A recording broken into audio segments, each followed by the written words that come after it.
Tako kot rečeno, pričnemo danes 13. aprila ob 19. uri in sicer že 159. Zoom, kar pomeni, da bo prihodnji teden kar en tak jubilej, en 2x80, že kar 160. Ne? Ko človek to v tedne pretvori, so pa tukaj že kar leta, en lep čas, ena lepa vztrajnost in tle se vidi, da je treba kar skozi delati in razmišljati v tej smeri. Da pa ne bomo preveč zadrževali se na začetku, bom jaz, tako kot ponavadi, tale naš zaslon z vami podelil, pa da pogledamo današnji program na kratko. In sicer prisrčno pozdravljeni na tem današnjem srečanju. Upam, da se boste kaj naučili. Predvsem gre za to, da prepoznamo situacijo, prepoznamo čas, v katerem živimo, prepoznamo akcije in ljudi, seveda, ki nam ob vsem tem nudijo določene prijazne usluge, lepe stvari, kljub vsemu pa je treba vedno preveriti, ali je vse tako tudi res, kot rečejo. No, tule, gledajte, imate tudi QR kodo, s katero se lahko dokopljete do tega našega programa in seveda širimo znanje, spreminjamo življenja. Res je, če ima človek informacijo, se lahko marsičemu ogne, marsikaj mu je lažje, in tudi lahko veliko prej v življenju stvari seveda tudi naredi, če ima človek informacijo. Zato je tako pomembno, da se informiramo s pravimi informacijami, da se izobražujemo, ne z uboganjem, a ne, to naredi, tisto naredi, nikoli se ne vprašaš, zakaj, a ne. Vzami to tableto, vzami uno, pa sploh ne veš, kaj je v njej. Naredi ta test, naredi test in tako naprej. Skratka, ves point našega srečanja je, da ravnamo v življenju dobro, sebi v prid in da se ognemo čim več nezgodam, nesrečam in da živimo zdravo in srečno življenje. Naš program danes je tako narejen, da bomo najprej pogledali, tako kot ponavadi, seveda pregled zapisnika. Pregled zapisnika 157. srečanja, ki smo ga imeli 6. aprila 2024. Danes je z nami tudi zapisnikarica Teja. Teja, pridi, da te malo pozdravimo, če imaš možnost se pribiti skozi. Danes je kar nekaj ljudi, evo, ja, da te pozdravimo, da se ti zahvalimo. Teja, evo, tlele noter.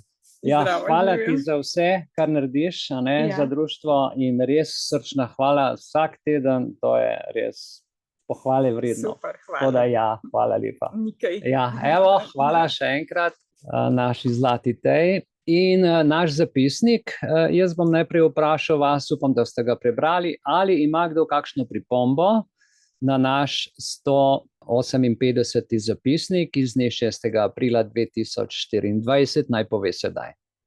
Tukaj v pisarni ima kdo kakšno pripombo? Ne? Na Zoomu? Ne.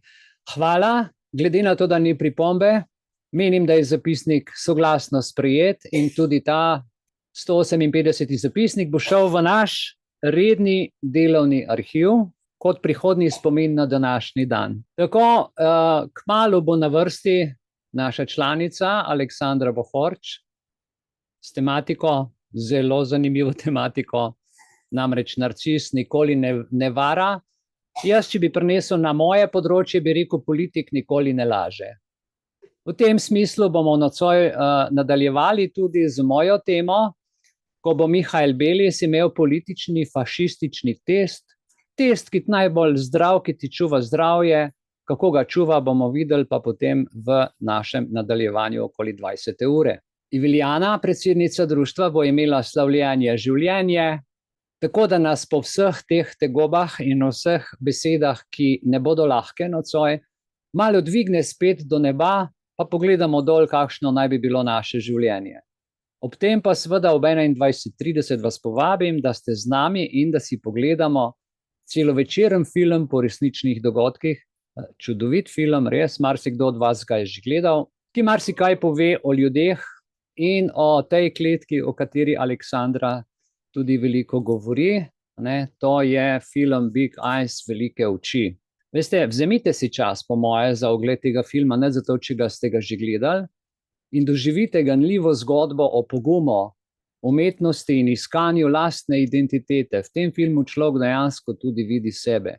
Mogoče ne ravno v takšni celoti, ampak v določenih segmentih se pa razkrije marsikaj in ta vsebina nas bo nocoj nedvomno navdihnila, spodbudila k razmisleku in o lastnih sanjah in vrednotah, kakšne naj bodo in kako naj jih živimo. Ne pozabimo na naš torkov večer, torej povabim vas seveda, vsak torek klepetamo, preko Zooma imamo se fino, imamo tematike in današnja oziroma torkova tematika bo pravno varstvo in aktivizem lokalne skupnosti. Kako pravno ravnamo, kakšne so naše pravice v lokalni skupnosti in kakšno je pravno varstvo tudi pred občinskimi odloki in tako naprej. Seveda, analiza možnosti pravnega varstva in aktivnega delovanja lokalne skupnosti v obrambi včasih kar pred samovoljno oblastjo, zaradi tega, ker želijo, da samo ubogamo, a ne, da samo dajemo iz denarnice te naše težko prislužene evrčke, njim pa to kar pada ob kavici, a ne, 2 uri delajo na dan, 6 ur se pa fajn imajo, pa časopis berejo. Tako je zadnjič eden povedal, kako se na občini dela. Jaz tega ne vem, samo ponovim. Ok, prišli smo, se pravi, do tega našega zaključnega kratkega programa nocoj, ki bo pa vsebinsko veliko bolj bogat.